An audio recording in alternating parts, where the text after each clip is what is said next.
Olá pessoal, Ricardo Pereira com vocês, mais um programa Dinheirama Pitch, dessa vez um programa especial com o André Macedo, Country Manager da Intuit no Brasil. Tudo bom, André?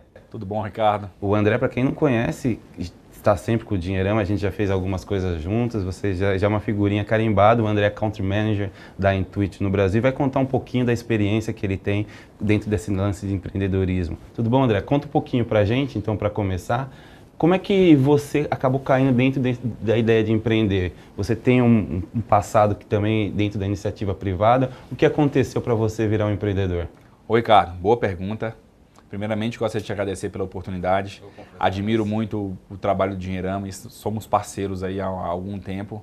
Então, parabéns. Muito obrigado aí pela oportunidade. E, bem, essa pergunta é legal. A história a gente, quando a gente começa a olhar para trás depois de um certo tempo, né? As pessoas falam assim, poxa, foi super simples, foi fácil e ele chegou lá e eu quero fazer também. E a gente se esquece às vezes que teve alguns tropeços aí, né, no passado. Então assim, a minha carreira toda, na verdade eu sempre quis ser empreendedor. Meu pai foi serralheiro, então trabalhou bastante tempo na iniciativa atendendo as pessoas na rua. Depois meu pai montou uma agência de carro usado. Naquela época era legal porque a pessoa tinha um pouquinho de dinheiro e aí acabava montando uma agênciazinha, comprava, vendia carro, então era mais simples, não tinha internet ainda também, então a informação não corria como hoje. E eu sempre fui doido para trabalhar com meu pai nessa agência e eu sempre quis trabalhar e meu pai falava para mim, vai estudar. Eu sou de Brasília, né? Então a maioria das pessoas em Brasília são funcionários públicos, então a pessoa sai do segundo grau já para ser funcionário público. E aí foi quando eu queria bastante me envolver ali com empreendedorismo. Meu pai falou, não, você tem que estudar e tem que ser funcionário público. Sua mãe é funcionário público, sua tia é funcionário público, seus tios. A maioria das pessoas da minha família já eram funcionários públicos. Mas aquilo me incomodava. Aí eu falei, tá bom, eu não vou querer saber de ser funcionário público agora não. Eu vou estudar, entrei na área de informática, fiz um curso no Senai técnico e comecei a trabalhar. Comecei a princípio naquela época tinha manutenção de micro. Né, e depois foi evoluindo, aí começou a vir a internet, então eu acompanhei muito bem a época que eu tinha que jogar com um modem 14400, aquele barulhinho era bem diferente. E aí foi quando a gente eu comecei a trabalhar em alguns órgãos públicos, na parte de segurança e informação, e ali é sempre aquele pensamentozinho falando, pô, você tem que montar uma empresa, acho que é legal, e meu pai negociando todos os dias também. E ali eu passei por vários bancos públicos e privados, até chegar no último trabalho que era no Banco Central, eu era praticamente um funcionário público. Não era um funcionário público, mas eu tinha a regalia como tal, e um bom salário, um emprego estabilizado, já tinha alguns anos, já tinha uma carreira bem evoluída. E aí foi quando eu pensei que estava faltando alguma coisa na minha vida. Sabe aquele negócio, Ricardo? Qual é o próximo passo? Sim. Sempre na minha carreira foi assim, eu tenho uma facilidade muito grande de ter o próximo passo sempre bem definido na minha vida. Qual é o próximo passo? E quando eu cheguei ali naquele momento, com a minha vida estabilizada, eu pensei assim, qual é o próximo passo? Para onde eu quero ir a partir de agora? Então foi o empreendedorismo que me deu aquele brilho nos olhos. E aí foi nesse momento eu montei minha primeira empresa e eu resolvi realmente começar o empreendedorismo.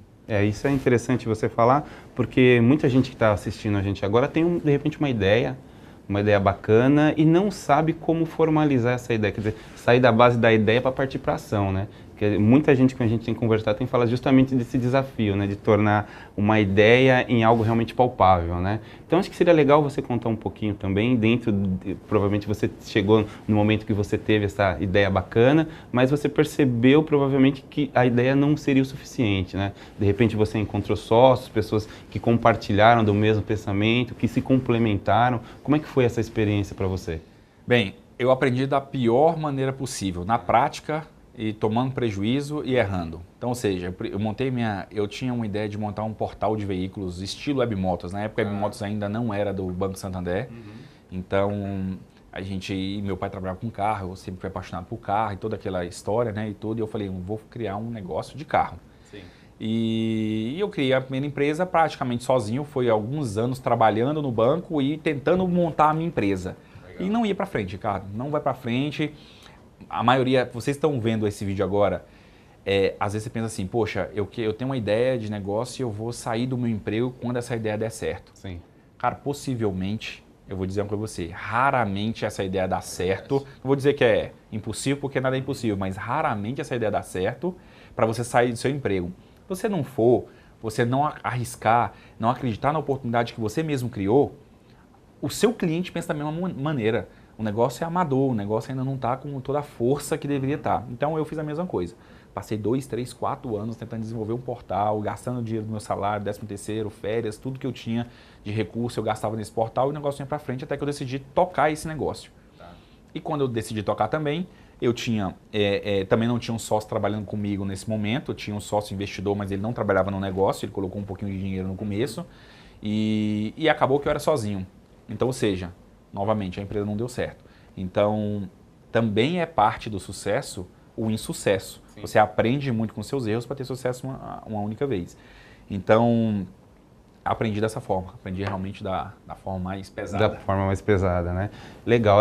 Agora contar um pouquinho para a gente fazer essa contextualização para chegar no momento que vocês estão hoje, né? Quer dizer, lá no início da Zero Paper, né? Porque a gente analisando, a gente conhece, sei lá, vocês já de algum tempo, a gente percebe que apesar de terem crescido rapidamente, vocês não queimaram etapas. Quer dizer, foi uma coisa que foi acontecendo, cada coisa dentro do seu tempo, até de certa forma rapidamente, mas enfim, vocês não queimaram etapas importantes, né? Então vamos voltar um pouquinho, falar daquele início, talvez até um pouquinho antes da aceleração, né? Na 21212, como é que foi tudo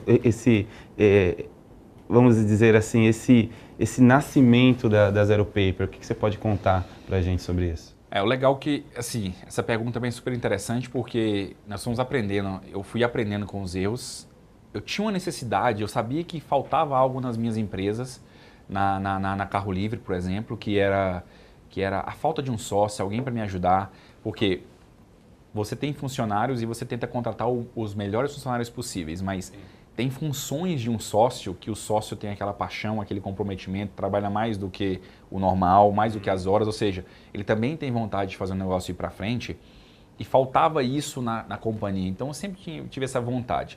O Arley é um dos meus sócios, hoje foi um dos fundadores da Zero Paper, junto comigo. Eu conheci o Arley através da Carro Livre. Ele tinha uma empresa de desenvolvimento e ele desenvolveu esse portal.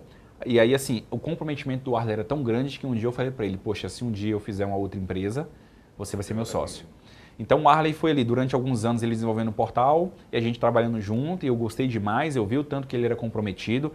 Novamente, eu não escolhi o Arley porque o Arley era um cara gente boa e parecia comigo. Eu escolhi o Arley porque ele era comprometido, ele era complementar às habilidades que eu tinha. Então esse foi o ponto da escolha e ele também olhou da mesma forma para os mesmos pontos da minha pessoa e sim, também ele gostou da ideia para se unir. O Cadu já estava nos Estados Unidos, aí trabalhava numa empresa americana, então o Cadu já estava querendo voltar para o Brasil, já era meu amigo há muitos anos, aí o Cadu já era amigo mais de infância, e aí foi quando nós chegamos no momento de conversar e falamos, olha, que se a gente fazer um negócio legal?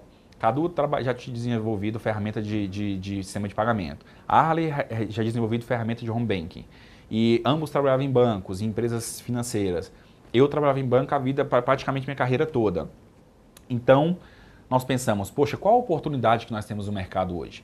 E aí aliou também ao fato de que, quando você trabalha em banco, normalmente as pessoas falam assim, poxa, Ricardo, vem aqui na minha companhia, aqui na minha empresa, ela está quebrando, me ajuda a salvar a minha empresa. E aí você chega lá e, quando a gente chegava lá, perguntava, Ricardo, tá bom, me dá seu balancete. Ah, não tenho. Então me dá sua planilha financeira. Ah, não tenho. Então me dá seu rascunho, algo que você usa. Ah, eu não tenho nada, eu tenho só o extrato do meu banco. A gente começou a ver que isso era recorrente e que isso acontecia normalmente nas pequenas empresas, nas empresas que realmente era o dono, que vivia e que colocava o chapéu de dono, comprador, vendedor, contratava o funcionário, comprava o produto, enfim, fazia tudo na empresa. E nós pensamos, poxa, depois de nos tornarmos um formatador de planilha para entregar para as pessoas. Tá bom, Ricardo, você não tem sua planilha? Então tá aqui uma planilha, eu formatei aqui algo básico, coloca seus dados aqui, me entrega, que eu vou dar uma analisada, que um mês eu volto e te ajudo. Você é meu amigo e tal, eu tenho conhecimento financeiro. Então, nós vimos que as pessoas não tinham. Então, era uma super oportunidade de criar algo para atender a microempresa, o MEI, aquela pessoa que trabalha sozinho, ou ele, muitas vezes secretário, ou ele é esposa. Então, essa foi a ideia. O mercado era muito grande e quem era o dominante do mercado, e é até hoje, era o papel e a caneta, e no máximo o Excel, e mesmo assim, uma pequena fatia desse mercado usava o Excel. Então, basicamente, o início de tudo foi a criação de um time. Isso é o mais importante, o mais difícil de uma startup, é criar um time complementar. Eu vejo pessoas falando, André, eu tenho um time. Ah, mas como é que você escolheu esse time? Ah, não, o cara é gente boa, o cara parece comigo, eu sou vendedor, ele também é muito vendedor. Ou seja, dois vendedores... Torce para o mesmo time. Exatamente, torce pro mesmo time. Ou seja, eu conheço ele há muito tempo, é meu amigo. Coincidiu de eu ter um amigo na sociedade de muito tempo, que era o Cadu. O Arley foi eu era cliente dele, acabamos nos tornando amigos. Mas a complementariedade que foi o ponto-chave, o diferencial do nosso time ter dado certo. Legal. E depois de um certo tempo de aceleradora, de que a gente começou a empresa, aí nós chamamos o outro Cadu, que é o outro sócio. Sim. E aí o Cadu entrou um pouquinho depois, alguns meses depois, e integrou o time. E aí foi o que faltava, o ponto que faltava na sociedade, que era o design, que era a user experience. Então o Cadu uniu ao time e nós tínhamos 4 pessoas totalmente complementares. Um cuidava de business. Eu costumo dizer que, para que vocês saibam a nossa divisão, eu sempre cuidei da empresa para fora, Cadu sempre cuidou da empresa para dentro, o Arley sempre cuidou do motor da companhia, que era o produto, que era a tecnologia, e o outro Cadu cuidava do design. Então o outro Cadu trabalhava com o Arley, então basicamente nós tínhamos realmente essa divisão de quem cuidava do relacionamento com os investidores, quem cuidava da defesa da estratégia, quem falava com o cliente, quem fazia a estratégia comercial, quem cuidava da contratação, RH, financeiro, cuidava do dinheiro, cuidava dos KPIs, das métricas do negócio. Então, e tínhamos a pessoa que cuida do motor. Sim. Então, isso não significa, Ricardo, que é só uma empresa de tecnologia. Se você tem uma empresa de sapato, poxa, tem que ter alguém que está cuidando da estratégia da empresa, do ponto, da propaganda, da publicidade, outra pessoa está cuidando de fazer o próprio sapato, e outra pessoa cuidando dentro da loja para controlar o estoque, controlar a finança, cartão de crédito, que dia que pagou, que dia que não pagou. Ou seja, até mesmo uma empresa que não seja de tecnologia, a complementariedade dos sócios é muito importante num momento como esse. Não, legal. Bom, conta um pouquinho para a gente como é que foi, como vocês entraram dentro do processo de aceleração e como foi essa transformação quando vocês saíram de lá. O que vocês ganharam de experiências novas, enfim, o que transformou a Zero Paper depois desse todo esse processo? Bem, a 21212, que foi a aceleradora digital que nós participamos, que na época era uma das pioneiras do Brasil, então estava uma febre de acelerador, então tinha anúncios, tinha pessoas falando na comunidade. O Facebook estava tomando muito corpo, já estava bem encorpado no Brasil, mas já estava crescendo muito rápido. Então a gente ouvia posts e comunidades de acelerador. A gente começou a descobrir e aprender o que era. E nós postamos nossa ideia para 21212. Nota que era uma ideia. E a 21212 acelerava, na nossa época, 10 turmas por ano. Depois eles passaram para ser 20 por ano, aumentaram um pouquinho a periodicidade. Mas na nossa época eram 10 turmas por ano. Então eram 6 meses de aceleração. Nos primeiros 3 meses, o primeiro mês, você tinha alguns treinamentos, algumas mentorias com os mentores. O segundo e o terceiro mês, você validava um pouquinho com o seu cliente na rua e colocava alguns clientes para usar, para ter um pouquinho de números. No final do terceiro mês, tinha o Angel Day, ou seja, você apresentava a sua ideia para vários anjos investidores. Depois, quando você apresentava essa ideia, a expectativa era que você tivesse um investimento nesse momento. E os próximos 3 meses da aceleração, os últimos 3 meses, era para você crescer o máximo possível de clientes, para chegar no dia do Demo Day, do dia de demonstração, você apresentar a base de clientes consistente para investidores um pouco maiores, VC e outro tipo de investidor com um pouco mais de porte, para talvez fazer uma rodada mais avantajada que não seja de anjo. Então, basicamente, nós entramos só com a ideia, as outras 9 empresas tinham produtos, então nós tínhamos só a ideia. Isso era um fator que eu gosto muito de falar essa história. Eu conversei com o Marcelo Salles, que era um dos fundadores, e quando nós saímos lá da apresentação, assim, o Marcelo Salles, a gente desceu uma escadinha na 21212, aí o Marcelo Salles veio atrás da gente e falou assim: ô galera, qual de vocês? O que está acontecendo? Vocês chegam aqui com um PowerPoint, vocês não têm nenhuma linha de código, nenhuma interface, o que vocês estão... Qual de vocês? Aí nós falamos para ele: Marcelo, nós temos um time muito forte, e nós vamos fazer o nosso produto dar certo, e se a gente tiver que ralar a cara no chão, a gente vai ralar. Aí, mas vocês estão dispostos a largar? Vocês têm família? Eu falei: eu tenho família e filho, o Cadu eu tenho família também, o outro Cadu era casado. E aí, vocês vão largar todo mundo lá em Brasília e vir aqui pro Rio de Janeiro? Eu falei: a gente vem, se for preciso, se a gente passar, a gente vem. vamos fazer uma empresa super grande, gigante. Ele olhou pra gente assim, ele sentiu muita firmeza na palavra e falou assim, então tá bom, vocês estão dentro, eu quero ver se vocês vão dar conta de executar mesmo.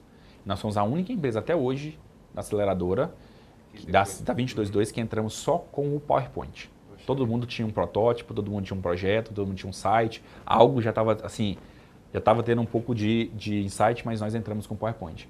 E até hoje, da 212, nós fomos a única empresa que saímos numa venda e assim, que foi lucrativa para todo mundo e com o sucesso que a Zero PP teve. Então, o que eu digo para você que foi o essencial na aceleradora que mudou a curva de aprendizado? O essencial foi, enquanto as pessoas estavam crescendo o produto deles, nós estávamos conversando com o cliente. Nós estávamos na rua fazendo entrevista. Então eu, Cadu e Arley conversando com o cliente na rua, foram mais de 150 pessoas. Foi uma maratona de 2 meses de conversa. E a gente estava assim, um pouquinho desesperado, porque 2 meses eu estou falando quase da metade da aceleração. Faltava mais 1 mês para apresentar nosso produto para os anjos investidores. E aí foi quando nós decidimos realmente o que nós queríamos fazer, que era um software financeiro simples, que as pessoas queriam um software que fosse parecido com o Excel. Nós fizemos o Zero Paper e desenvolvemos a primeira versão do Zero Paper em apenas 30 dias. Já tínhamos alguns clientes usando, fomos para o Anjo Day e recebemos nosso primeiro investimento do primeiro anjo investidor. Fomos a primeira empresa da nossa turma também a pegar o primeiro investimento o mais rápido, porque nós tínhamos uma validação do negócio tão bem validada, as pessoas sabiam exatamente o que os microempresas, as empresas pequenininhas precisavam. Nós sabíamos disso e os investidores também sabiam disso nas nossas apresentações. E também o protótipo do que a gente queria fazer. Então foi fácil de adquirir um investidor porque estava bem claro a proposta de valor, quem ia usar, qual era o tamanho do mercado e qual era o produto que nós íamos construir. Então aí nós pegamos um investimento anjo, na época foi R$200 mil, acho que nós começamos com R$200 mil o primeiro investimento. Então foi legal, deu um fôlego, a gente pagou algumas contas e tudo e começamos a crescer a companhia. E logo depois da aceleração vocês chegaram no momento de que, quer dizer, o produto começou realmente a ficar cada vez maior, que ter mais relevância, até que chegou no momento que chegou a TOTVS procurar vocês e vocês partiram para um processo de investimento um pouco maior. Como é que foi todo esse processo em si mesmo? O que os investidores olharam dentro de vocês, dentro de casa? O que foi realmente o que fez a diferença para eles optarem para seguir com vocês? Nessa época do Anjo Day, nós tínhamos alguns investidores querendo investir na nossa empresa. Uns nós nos arrependemos até hoje de não ter estado com a gente e outros bateram na porta, mas as propostas muito diferentes. E chegou num momento que a gente pensou assim, nós precisamos escolher o melhor investidor para a nossa companhia, que vai ajudar a gente a fazer um round de investimento melhor na frente. Então nós escolhemos o Schettino, que era um investidor anjo. Ele era ex-sócio da Accenture, uma empresa grande, ele era uma pessoa, assim, nós éramos a molecada, o Schettino já tinha muito mais experiência, então ele já podia ajudar a gente com um pouco mais da visão mais ponderada, então com uma pessoa que ele conseguia ter uma discussão em alto nível, ele não era técnico o suficiente para discutir produto, mas ele conseguia nos orientar e ele ajudou muito, tanto é que depois que no dia do Demo Day, no dia de demonstração, a gente terminou o pitch, na hora que a gente desceu do palco, a TOTVS pegou a gente e falou assim, ei, TOTVS Ventures, que é o braço de investimento da TOTVS, e pegou a gente e falou assim, olha, eu gostei da empresa de vocês, já tínhamos mais de, eu não me lembro, não me recordo muito, mas nós tínhamos um pouquinho, quase chegando perto de 10 mil clientes já, e isso em 3 meses, então já estava bacana, o negócio estava crescendo, as pessoas estavam usando bons feedbacks, nossa rede social, tudo estava do jeito que a gente planejou, porque a gente tinha colhido o que o cliente precisava naquela época. Então era mais fácil você saber que o cliente precisa de uma coisa e fazer exatamente aquilo que o cliente precisa. Então sempre se torna mais fácil do que você falar, eu sei o que o cliente precisa, mas às vezes não é o que ele quer. Então a TOTVS nos chamou e aí a gente começou a conversar, demorou ali uns 6, 7 meses, nós fechamos o segundo round de investimento, que aí deu mais um fôlego para a companhia e a companhia cresceu bastante nos números de 100 mil usuários no primeiro ano e 500 mil no segundo ano. Então, ou seja, foi um salto de crescimento muito grande e aí foi quando a gente começou um pouco mais de gestão, um pouco mais de governança na companhia.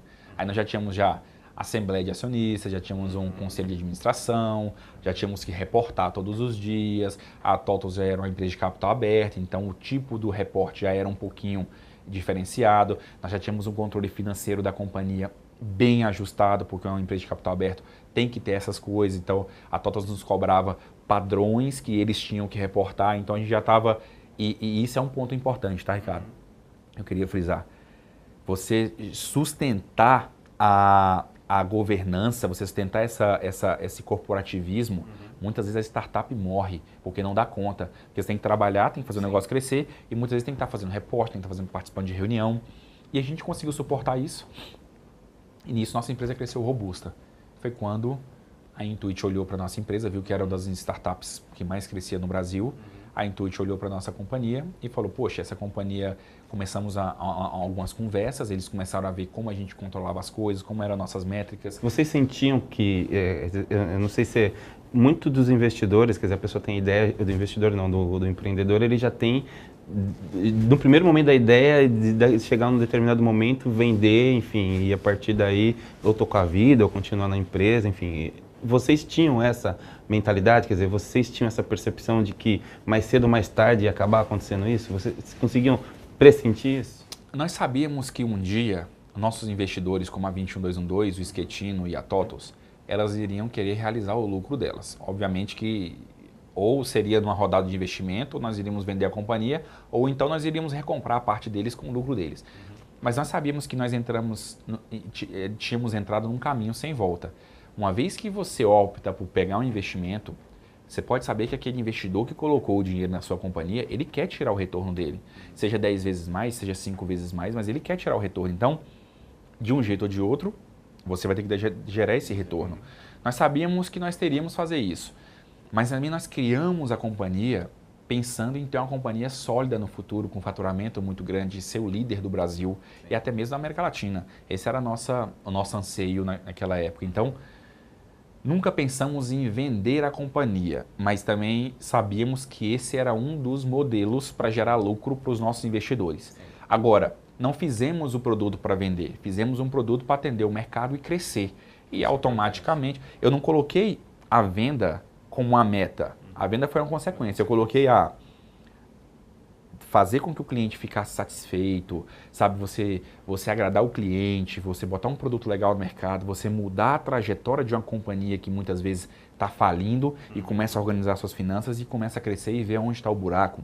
Então, ou seja, nós criamos a empresa para isso, mas a venda foi parte do processo e desde o momento que a proposta foi boa e compensou para ambos os lados e o projeto de futuro, depois da venda foi legal, como aconteceu com a gente, e eu só tenho coisas boas a dizer, porque o projeto agora está super bacana, Zero Paper está crescendo como nunca, QuickBooks era o produto que faltava aqui no Brasil, para que as pessoas que viessem da Zero Paper, que é bem simples, que não tem estoque, proposta, já tivesse outro lugar para ir. Então hoje nós estamos conseguindo fazer isso, a pessoa cresce um pouquinho, começou a contratar mais profissionais, que é exatamente esse o nosso objetivo.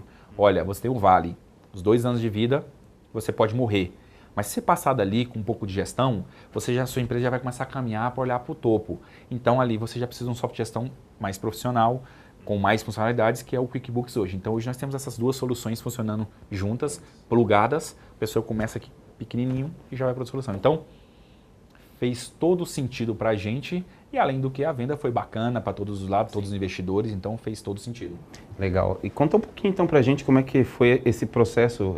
A gente tem essa percepção de que a venda foi bem sucedida, tá? Mas até do interesse até concretização da venda mesmo tem aí alguns meses, às vezes até anos, né, de processos burocráticos e tudo mais. Como é que foi ao mesmo tempo manter o dia a dia da companhia e conviver com essa expectativa de que a qualquer momento coisas poderiam partir para um outro patamar? Esse é outro ponto, outra dica que eu gostaria de deixar, foi uma pergunta super pertinente, Ricardo. Levantar um round de investimento, seja de anjo e seja de VC ou seja uma venda, requer muito tempo dos sócios. E nós, como nós éramos 4 sócios, então, ou seja, eu me dediquei 100% e exclusivamente para fazer a venda. Então foi um ano de negociação e foi um ano em que praticamente eu trabalhei part-time para a empresa. Obviamente eu estava trabalhando para a empresa, mas não para o resultado mensal da empresa. Enquanto os meus sócios estavam trabalhando bastante para manter o resultado. Porque quando o investidor começa a analisar a sua empresa, Ricardo, ele também tem dúvidas como qualquer outra pessoa. Então ele começou hoje aqui, assinamos o NDA, ele começa também a avaliar se o resultado é constante. Se você consegue entregar o que você entregou no último ano. Nossa empresa era muito nova, tinha 2 anos só de vida, 1 ano e pouco, quase 2 anos aí, quando nós começamos a falar. Então, ou seja, o próximo ano de due diligence, ou seja, todo aquele material que você tem que passar para a empresa, a planilha financeira, a Intuit começou a ver que nós tínhamos uma governança legal, porque a TOTVS gera capital aberto. Sim. Então, um modelo de referencial bacana, né? A gente já tinha tudo certinho, todas as contas da empresa. Nós nunca pagamos nada de por fora, de PJ. Nós nunca tiramos dinheiro que não fosse pro Labore. Nunca deixamos de pagar imposto, porque a TOTVS tinha que reportar isso. Então, isso foi um diferencial que a Intuit pensa, poxa, a empresa está pronta para que eu possa investir. Já era um SA, já estava tudo pronto, já tinha uma governança, já tinha um conselho de administração, um acordo de acionista bem consolidado, assembleia de acionistas para decidir coisas maiores, já estava assim, estava tudo estruturado. Então, isso foi legal e foi um ano de trabalho muito pesado e intenso. Então, também tomar cuidado com isso, porque o momento em que você abre sua empresa para fazer um round de investimento, você tem que dedicar muito tempo, e é advogado para lá e é conversa para cá. Então isso foi um ponto bem pesado nessa negociação. Mas passado esse 1 ano, eu acho que nós mudamos completamente. O que aconteceu com a companhia depois da venda? Nós criamos mais musculatura, mais corpo. Né? Então, ou seja, a governança agora realmente... nós temos uma governança bem dentro, nós adquirimos valores, uma cultura de uma empresa americana. Então, ou seja, mudou um pouco, nós adquirimos músculos e agora a equipe também cresceu. Então, a parte de gestão, que normalmente é um ponto fraco de uma startup, onde você sabe fazer, mas às vezes você não sabe gerenciar um grande time. Então, nós tivemos que nos desenvolver rapidamente com a parte de gestão. Isso é legal, até você contar um pouquinho como é que foi esse momento de transição realmente, depois de efetivada a venda. Quer dizer, a cultura da startup muito forte, quer dizer, que vocês tinham com já vamos dizer, um peso pesado, né? Quer dizer, com estrutura, musculatura mundial. Como é que foi o encontro da startup com a empresa mundial? Como é que foi isso? Começa pela liberdade que nós sempre tivemos e as pessoas respeitam a gente. Então, nos respeitam como empreendedores, como líderes. E o que nós construímos, a empresa que nós construímos não foi à toa. Então,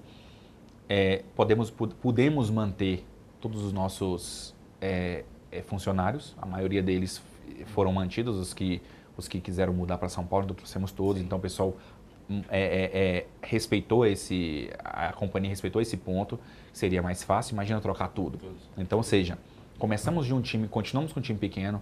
Aí o legal da Intuit é que tem bastante pessoas vindo para o Brasil o tempo todo. Então, já veio a vice-presidente da companhia, veio para o Brasil, ficou um tempo com a gente aqui. Aí vieram mais pessoas do marketing para ajudar, do care. Ou seja, até a gente contratando as pessoas. Agora, é lógico que tudo muda, né? Aí, antes quem fazia a contratação era eu, hoje tem uma empresa para nos ajudar a contratar as pessoas, ajudar a fazer a seleção. Ou seja, tudo vai mudando e melhorando. Então, a gente ganha mais musculatura. Mas, no final das contas...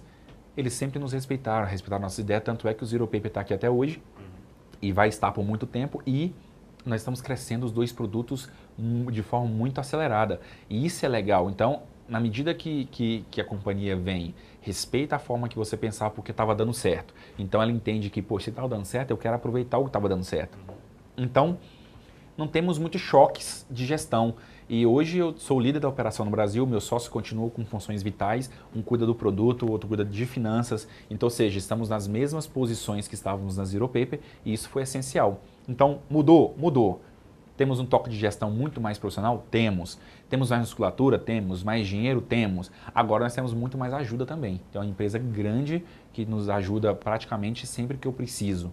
E eu vou te ser sincero, eu preciso muito e a gente sempre está contando com a empresa global para ajudar a gente. Então, e também faz parte das viagens. Nós temos site em várias partes do mundo, então eu viajo muito, eu conheço muita cultura de outros empresários, eu conheço muita operação de outros sites. Tem site que abriu pequeno igual o nosso, assim, esse ano passado igual França. Então eu fui para lá, agora tem sites que já estão, por exemplo, o UK que já está bem desenvolvido e a gente sabe como vai ser os processos daqui 1, 2, 3, 4 anos. Então já tem um caminho trilhado e a gente agora está no trilho de uma empresa de sucesso e é por isso que a Zero Paper hoje cresce e somos o líder do mercado, continuamos sendo o líder do mercado e por conta disso, a gente está num trilho agora certinho do crescimento. Bom, uma das ideias do Dinheirama Pitch é justamente essa, compartilhar um pouquinho da experiência desses empreendedores que já passaram aí por diversas etapas, né? Desde o início até, no caso do André, que chegou e efetivou uma venda de sucesso. Então a gente, para finalizar, André, queria que você compartilhasse um pouco com as pessoas o que seria um pitch de sucesso, né? O que precisaria conter aí para a pessoa conseguir fazer um pitch bem feito? Essa é uma pergunta super interessante. Você deve criar antes de você fazer um pitch para o investidor tá olhando qual que é o real propósito da sua empresa, qual a proposta de valor. Se você está resolvendo um problema, o investidor ele é inteligente, ele analisa muitas empresas todos os dias, então ele conhece muitos empreendedores, tipos de empreendedores, então é super interessante você passar essa confiança. Eu quero uma empresa durável, sustentável, uma empresa que vai resolver um problema e que eu tenho certeza que essa empresa pode sobreviver muitos anos com a concorrência. Então esse é um ponto. Segundo ponto que eu acho que vocês devem fazer é, número 1, você tem que explicar de verdade o tamanho do seu mercado. Tem pessoas que só justifica-se um mercado pequeno se o ticket médio do produto for muito alto. Ou seja, então, se você justifica para o investidor que o mercado é muito grande, suficientemente para comportar outros concorrentes, porque você nunca vai estar sozinho no mercado, esse é o primeiro ponto. Então, primeiro ponto, explicar o tamanho do mercado. Depois, você pode explicar o problema. Qual é o problema que você quer resolver? E explicar para o investidor como você sacou esse problema da população ou das empresas, ou de quem que você está se propondo a resolver o problema. Então, qual é o problema maior que você está resolvendo e se realmente existe esse problema. Depois que você demonstrou para o investidor qual foi o problema, diga para ele qual a solução que você está disposto a fazer para resolver esse problema. E quantas pessoas, e aí já vem no caminho, né? Quantas pessoas você pretende atingir, mas você já falou o tamanho do mercado, qual é o problema e agora você tem a solução. Quarto ponto, só se faz uma solução quem tem um time. Então explica para ele quem é o seu time e quais são os skills, quais são as habilidades de cada um do time que vai ajudar a fazer esse produto que você está se propondo a desenvolver. Ah, eu quero fazer um produto para, sei lá, para restaurante. Poxa, tem alguém do time que já trabalhou em restaurante, tem experiência? Não, ninguém tem experiência em restaurante. Poxa, tá faltando algo no seu time de experiência para que você possa ter sucesso no mercado. Não significa que só assim vai ter sucesso, mas você aumenta muito mais suas chances se tiver gente com experiência no ramo que você está se propondo a resolver dentro do time. Então esse é o quarto ponto. O quinto ponto, super, hiper importante. Qual é o modelo de receita, o modelo de negócio? Como você vai ganhar dinheiro? Isso tem que ser claro para o investidor. Ele só tem como tirar dinheiro da sua empresa de duas formas. De três formas, mas uma se coloca na outra, que é ou vendendo ou fazendo um round de investimento, né, fazendo alguma rodada, sim, ou sua empresa faturando bastante, que ele vai tirando ali os dividendos ali dele, aí a porcentagem de equity que ele tem dá direito a dividendos de lucro anual, e ele vai tirando ali o retorno do investimento dele. Então, ou seja, ele quer ver como é que você vai ganhar dinheiro. Tem modelo de negócio que não tem empresas que não têm modelo de negócio, que a longo prazo ele já imaginou como vai ganhar dinheiro, mas hoje ele quer crescer a base. Tudo bem, tem esses casos, mas a maioria dos investidores gostariam de ver qual é o modelo de negócio que não seja agora, mas futuramente o que você enxerga para a sua companhia. E por último, que é muito importante, que a maioria das pessoas não colocam no pitch, é o modelo de aquisição de cliente. Como você vai colocar o cliente para dentro? É boca a boca? É web? É Facebook? É panfleto? É televisão? Qual que é o caminho? Qual é o canal que você vai adquirir os clientes? Isso é super importante para saber como você vai atacar aquele mercado. Ou seja, recapitulando, mercado, problema, solução. Então você mapeou o mercado. Depois você fala o time que vai resolver isso, o modelo de receita do produto, o modelo de negócio, e por último, como você vai adquirir o cliente. Eu acho que aí você fecha todas as perguntas de uma startup que no momento em que você vai adquirir um investimento anjo, você não está preparado ainda para responder todas as perguntas do negócio. Às vezes o negócio nem existe. Mas se você responder essas perguntas que eu acabei de colocar aqui, você já tem assim um modelo formatado. Ótimo. André, muito obrigado. Prazerzaço, né? Deixar uma mensagem final aí para a pessoa que está ouvindo a gente, que saber um pouquinho mais de você. Tá? Bem, Ricardo, muito obrigado pela oportunidade. Eu gostaria de deixar uma mensagem para as pessoas que estão lendo no Dinheirama, vendo esse pitch no Dinheirama. Eu acho assim, o mercado hoje, o Brasil não está numa situação economicamente favorável para muitas coisas, mas eu considero que o empreendedorismo é algo que você faça que resolva das pessoas, sempre tem um momento favorável. Então hoje mais pessoas estão criando mais empresas, mais pessoas estão tentando sair perdendo seus empregos e arriscando mais um pouco. Então eu acho que vocês devem sim arriscar. Tem dificuldades, nós passamos também por muitas dificuldades, não tem uma receita de bolo que você possa seguir, que vai dar certo, obviamente, mas eu acho que a maior virtude do empreendedor para dar certo é a persistência, é você conseguir ultrapassar os obstáculos e, de preferência, que é a chave do nosso sucesso, que foi a chave, você ter um time comprometido, que possa ajudar você a transpor essas barreiras. Então, acho que isso é legal, um time que trabalha em conjunto e você vai conseguir chegar muito longe. Então, esse é o recado que eu quero dar para vocês. E sempre que vocês têm um produto que resolve a vida do pequeno, resolve a vida do cliente, que resolve a vida da pessoa que quer comprar, é mais fácil você vender do que você ter um produto que muitas vezes o cliente não gostaria de usar da forma que está fazendo. Então, se o produto é bom, vocês conseguem ultrapassar as barreiras e conseguem crescer e conseguem ser persistente, eu acho que tem uma grande chance de ter sucesso. Obrigado mais uma vez, André. A vocês, muito obrigado e nos vemos em um novo episódio do Dinheirama Pitch. Até a próxima. Até mais, pessoal. Obrigado.